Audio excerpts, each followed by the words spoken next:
Hello, my YouTube friends. Thanks for joining in today.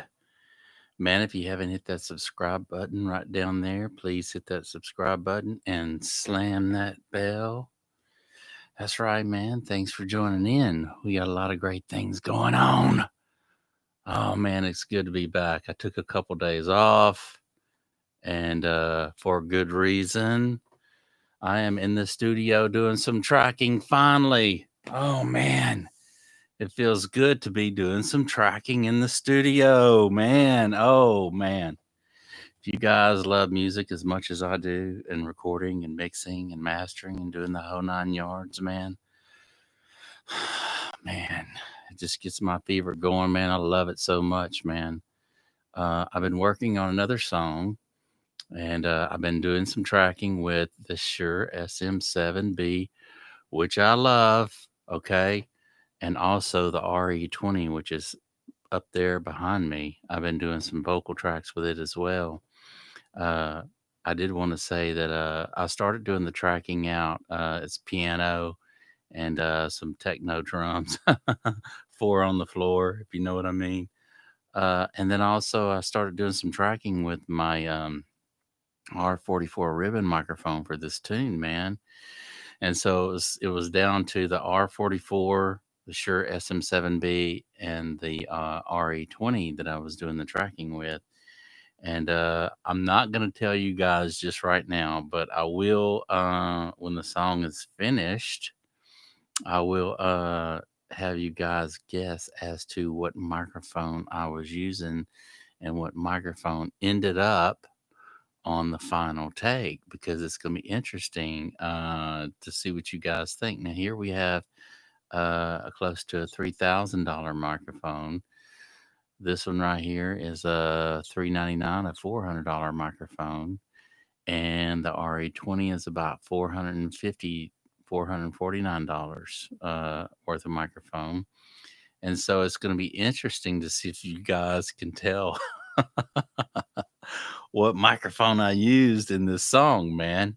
And just really, really, really surprised me as what mic that I ended up choosing for this tune. And I think you guys are going to be surprised too whenever I finally reveal the song. I think I'm going to do this song though.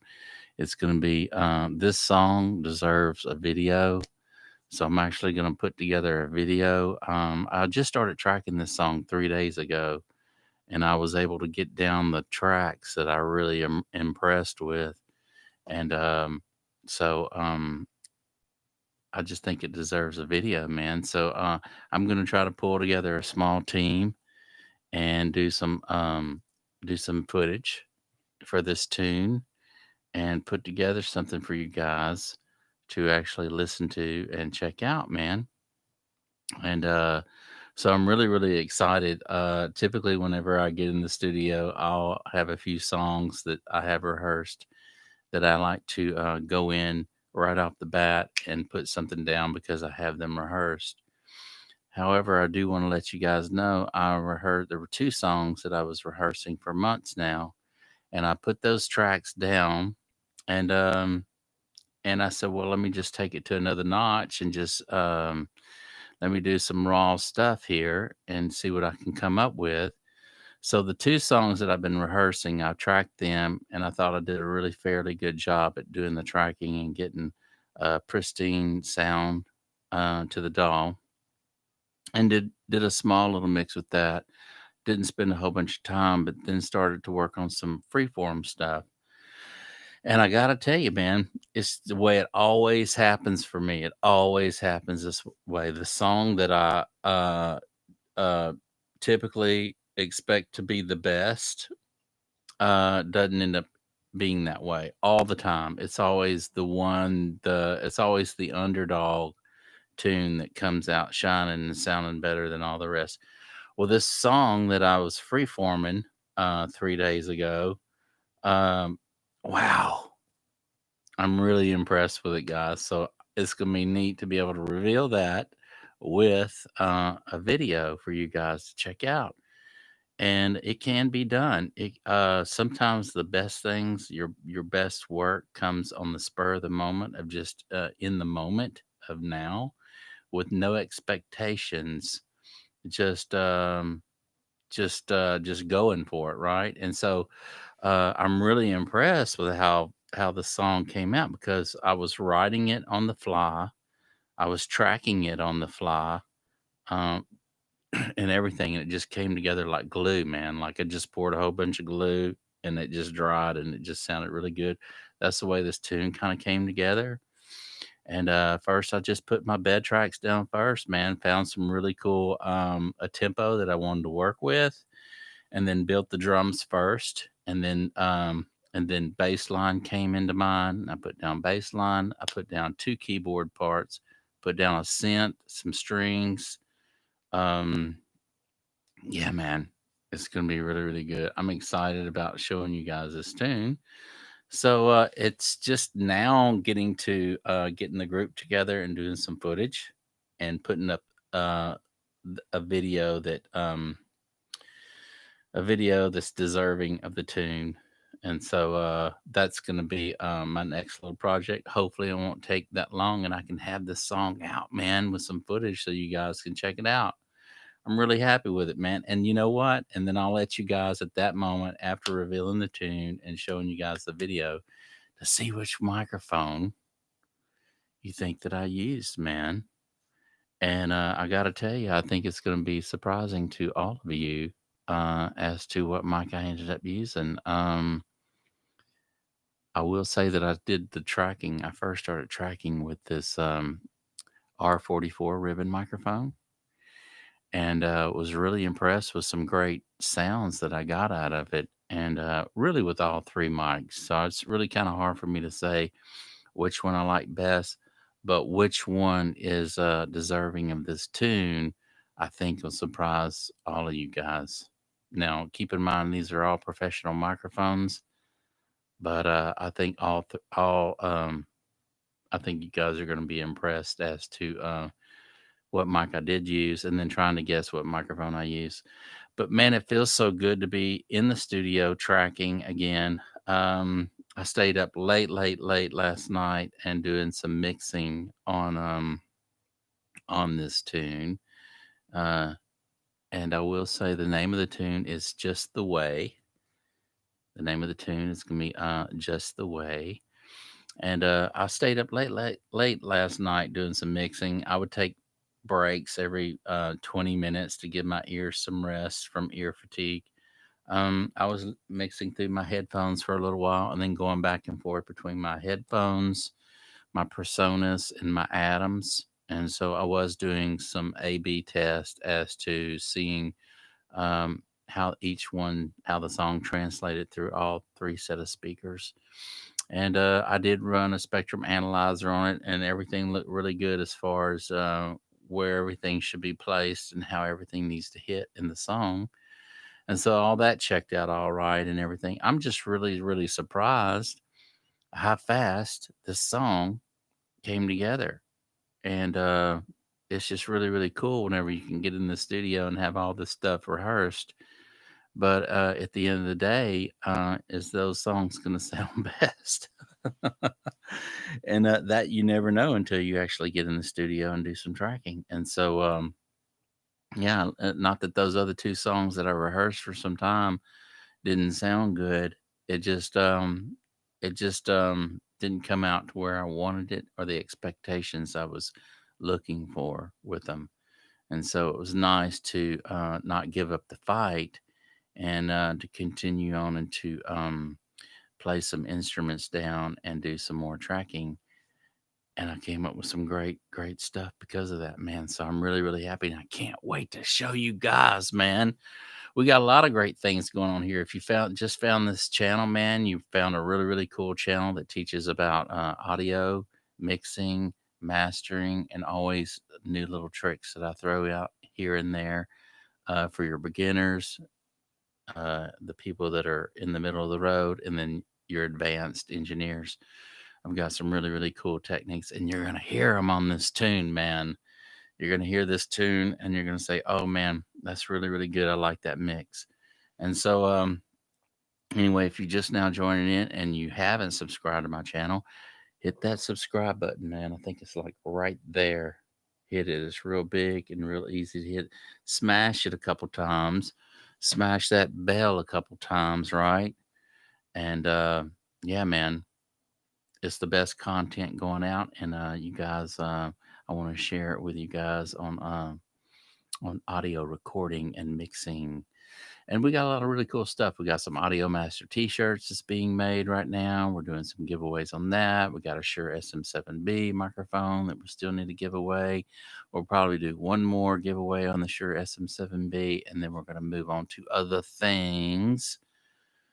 Man, it gets expensive handing out these $400 microphones, man. So I need you guys' support. I need all your support, man. Hit that subscribe, share with your friends, give me a thumbs up on the video and whatnot, and help me continue on with this channel, man, so I can continue making some great content to share with you folks out there, man. And but I love the Shure SM7B, man. I want to say that it was hard for me to get off of this one right here over the other microphones. I won't say that this is the mic that I actually used on the tune, but I will say that the Shure SM7B was hard for me to get off of it when it came to doing the vocal tracks, man. And I will say the proximity on this is superior um, by far than most microphones. And so if you know how to work the microphone in the choruses and in the verses, this is a win-win situation microphone for all you guys to have in the studio, man.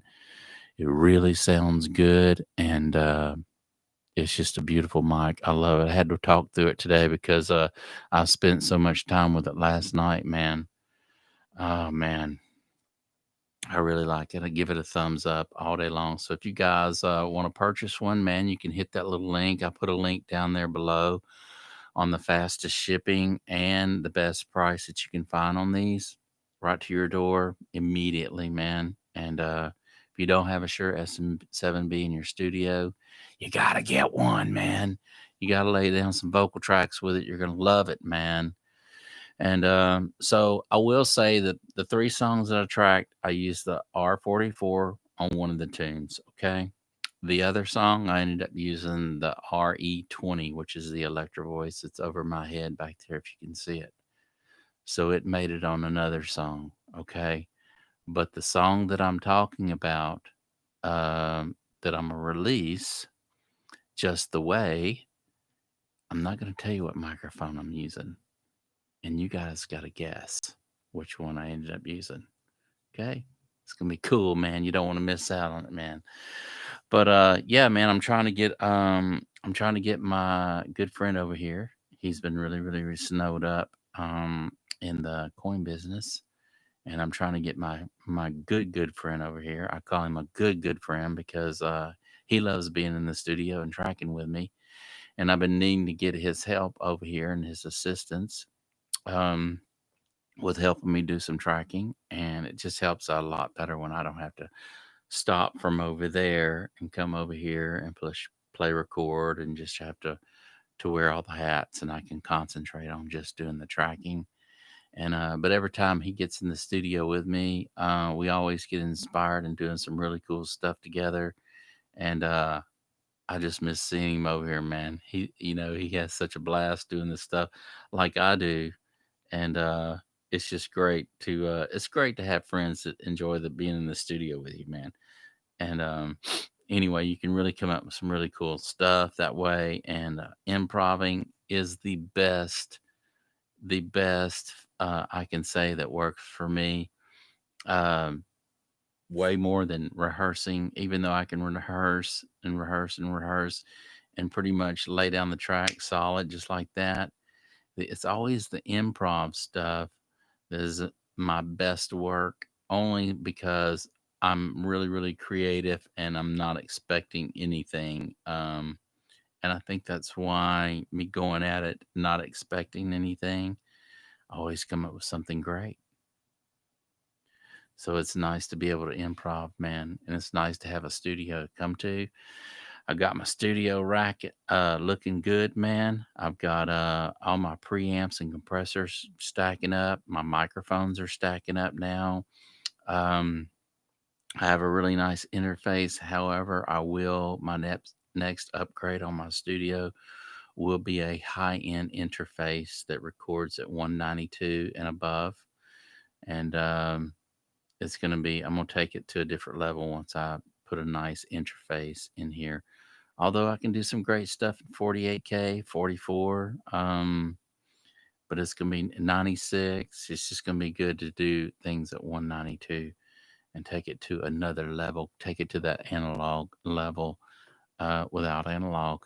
I know that sounds silly, but it sounds so good at that level that you would think you were listening to an analog tape machine. But I did in the mix on this tune. I was able to use a bunch of universal audio plugins as well as wave plugins, which you guys are going to love some of the wave plugins that I'm using on this tune, man. And I will say you got to check out that Kramer tape machine that you can get through Waves.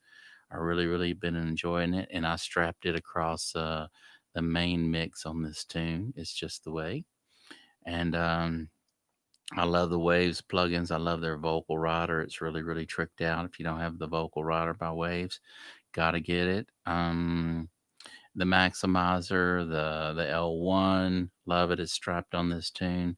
So I'm going to release the video with the song and then show you actually after I release the song, show you actually the tracks that I'm using and what I'm using on each track to get the sound that I have as far as what compressors I'm using, EQs I'm using, and other dynamic processors that I'm using in the chain on each track, and then the groups side chaining what I'm using on my side chains in there in order because whatever order that you put the EQ in compressor in makes a big difference on how the compressor is going to work and how the whole track's going to sound.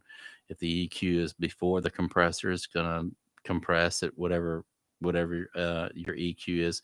Some people have the EQ before the compressor, some people have it after. And in my situation, I did both. So I'm going to share that information with you guys when I release the video and get you guys in on checking out the tracks that I laid down the other night. I'm thinking you're gonna like it, man. I really, it surprised me how great it sounded, and with such little time. And I think a lot of it has to do with the preamps, the microphones, and how well and fat and solid everything went in, and then the tools after the fact that I'm using through Waves that actually glue the tracks together and side chaining and all that, and how I'm keeping things moving in the mix, man. I'm keeping things moving in the mix. When things go down, things come up, and it's just really hits hard. I'm really happy with this mix that I've got, and I think you guys will be pretty impressed too that you can do some really great stuff in your home studio, man. It's just really the idea and putting a little effort in and getting it sounding right before it gets to tape. I love that, man. So here's the thing. I'm gonna tell you, so on the songs that I had rehearsed, for some reason it passed my mind, okay, and I was recording with the R44 microphone, okay? This is a beautiful sounding mic, okay? But I wasn't hearing back what I was wanting to hear when I was printing, okay? And although I listened back to the take and it sounded good after the fact, um, but I still wasn't hearing what I was wanting to hear. And so this is what I did. I played around with some pre-delay and some delays coming out of my preamp into a delay outboard piece of gear or reverb or whatever. It has delays and reverbs in it, okay? And I started playing around with that, and I spent about 15 minutes and listening back to the track that I'd had my drums down and everything else down, synths and everything else. Listening back to the track, uh, I started putting in delays. on my vocal track as I was, rehearsing, singing through it, dialed in just the right. Now, you can do mathematics with all that too and calculate it and get it to a T. But I was using my ears instead of the calculator, and dialed in just the right amount of delay and reverb on my voice for this tune. Wow. Talk about make the difference. And then so I printed like that. I went ahead and printed the sound. And then after the fact, man, I didn't have to spend a whole bunch of time in the computer, in the DAW, trying to figure out delay times and what was going to sound good. It already sounded good. I knew it sounded good. And it's staying, man. So I like printing as I go, and I like finding the sound that I like as I go. It just saves so much more time later than trying to figure it out. It's like the guy that says he'll get it down the road, but then he ends up falling on his bicycle, and it never happens. So I like printing. I like finding it, finding the sound I like. If it sounds good, man, and that's what I want to go with, and I make a decision, and it's hitting, and it's solid, and it sounds great, then why waste your time on anything else? Go ahead and do it and print it.